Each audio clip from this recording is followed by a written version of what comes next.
Assalamualaikum warahmatullahi wabarakatuh, Bapak Ibu Guru rahimakumullah. Alhamdulillah hari ini masih bisa bertemu lagi dengan saya di channel Pengawas Visioner. Senang banget rasanya bisa nyapa Bapak Ibu semua di sini.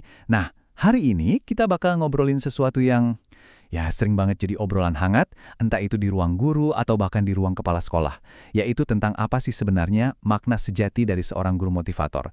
Kita kan sering ya dengar sebutan ini, tapi sejujurnya kita udah benar-benar paham belum sih esensinya? Yuk kita bedah bareng-bareng di pembahasan kali ini. Sebagai pemanasan, coba deh kita renungkan satu pertanyaan yang mungkin sering lewat di kepala kita. Haruskah seorang guru motivator itu selalu tampil berapi-api? Seringnya kan kalau dengar kata motivator, yang langsung kebayang di otak kita itu sosok pembicara panggung yang wah, suaranya lantang, energinya meledak-ledak sampai bikin seluruh audiens tepuk tangan riuh kan? Gara-gara bayangan ini, nggak sedikit dari kita yang jadinya ciut duluan. Merasa, wah saya mah orangnya kalem, pendiam, mana bisa jadi guru motivator. Padahal kenyataannya tuh sama sekali nggak gitu loh. Oke, mari kita kupas tuntas hal ini dan sekalian kita patahkan beberapa mitos besar yang selama ini sering bikin kita maju mundur. Mitos pertama, katanya harus jago ngomong kayak pembicara profesional. Faktanya, ketulusan dan cara komunikasi yang nyambung ke anak-anak itu jauh lebih penting daripada gaya bahasa panggung yang heboh. Terus mitos kedua, harus selalu ceria dan energinya full terus. Padahal Bapak Ibu, tampil autentik atau apa adanya sesuai kepribadian kita, itu efeknya jauh lebih ngena daripada kita capek-capek pura-pura jadi orang lain.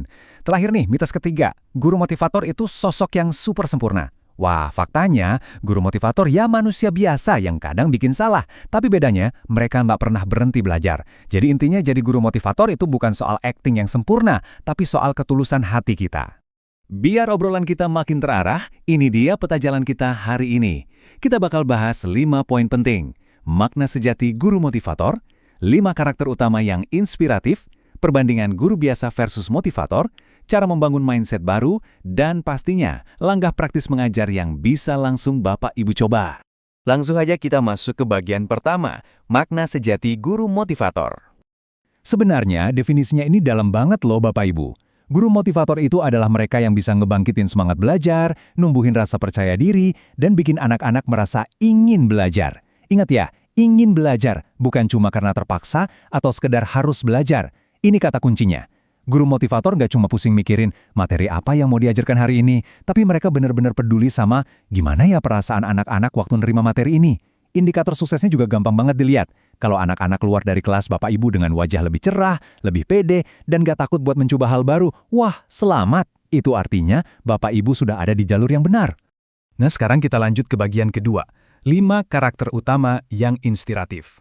Perlu diingat nih, karakter-karakter ini tuh bukan bakat bawaan dari lahir ya, tapi murni kebiasaan yang bisa banget kita latih. Ada 5 fondasi utamanya. Pertama, antusias. Percaya deh, energi itu menular. Kalau Bapak Ibu masuk kelas dengan energi positif, anak-anak otomatis bakal ikut semangat.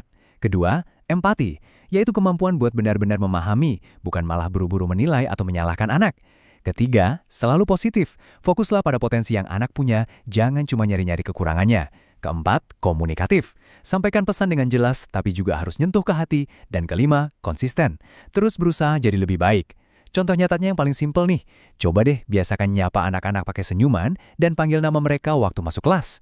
Kedengarannya sepele banget kan? Tapi efeknya luar biasa loh buat mendongkrak rasa percaya diri mereka. Masuk ke bagian ketiga, perbandingan antara guru biasa versus guru motivator. Sekarang yang paling menarik dari perbandingan ini adalah kita nggak bermaksud buat menghakimi siapa-siapa ya, tapi anggap aja ini sebagai cermin buat kita refleksi diri bareng-bareng. Coba deh kita lihat bedanya. Guru biasa itu seringnya mengajar murni karena sekedar menggugurkan kewajiban, tapi kalau guru motivator, mereka ngajar karena punya tujuan yang jelas dan bermakna. Guru biasa biasanya cuma fokus ngejar target kurikulum biar cepat kelar, sementara guru motivator fokus banget sama perkembangan utuh si anak. Terus kalau ada masalah di kelas, guru biasa gampang banget nyeletuk, aduh kamu ini malas banget sih. Beda sama guru motivator yang mikirnya, gimana ya caranya saya bisa bantu anak ini? Guru motivator juga selalu open-minded buat nyoba cara baru dan ngajar dengan kesadaran penuh, nggak cuma ngasih sisa-sisa tenaga di akhir jam pelajaran. Percaya deh, sekedar ngubah niat aja, itu udah bisa ngerubah total vibe atau suasana di dalam kelas kita. Lanjut ke bagian keempat, yang pastinya nggak kalah penting, membangun mindset baru. Buat bisa ngerubah vibe kelas tadi, kita butuh fondasi mental yang kuat. Emang sih nggak ada yang instan, tapi kemauan buat berubah itu syarat mutlak. Semuanya kan berawal dari pikiran kita. Nah, ada 4 mindset pokok yang wajib banget kita tanamkan di kepala. Pertama, setiap siswa bisa berkembang. Bapak Ibu, tolong camkan ini baik-baik ya. Di dunia ini tuh nggak ada siswa yang bodoh atau nggak bisa. Yang ada, mereka cuma belum ketemu aja sama metode belajar yang pas buat mereka. Kedua, saya bertanggung jawab atas suasana kelas.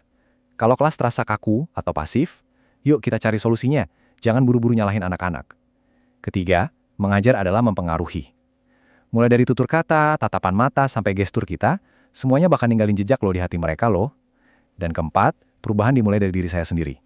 Kita nggak perlu nunggu fasilitas sekolah jadi mewah atau nunggu kurikulum diganti untuk mulai jadi guru yang lebih asyik.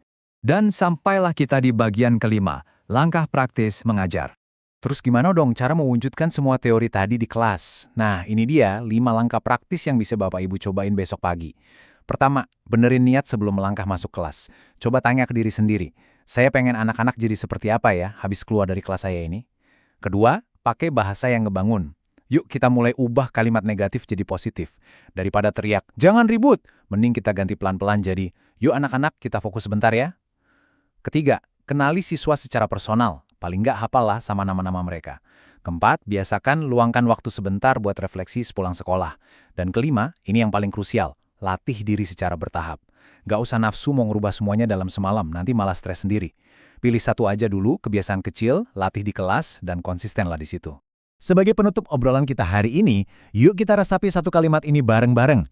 Perubahan dimulai dari diri saya, tidak menunggu kondisi ideal untuk mulai berubah.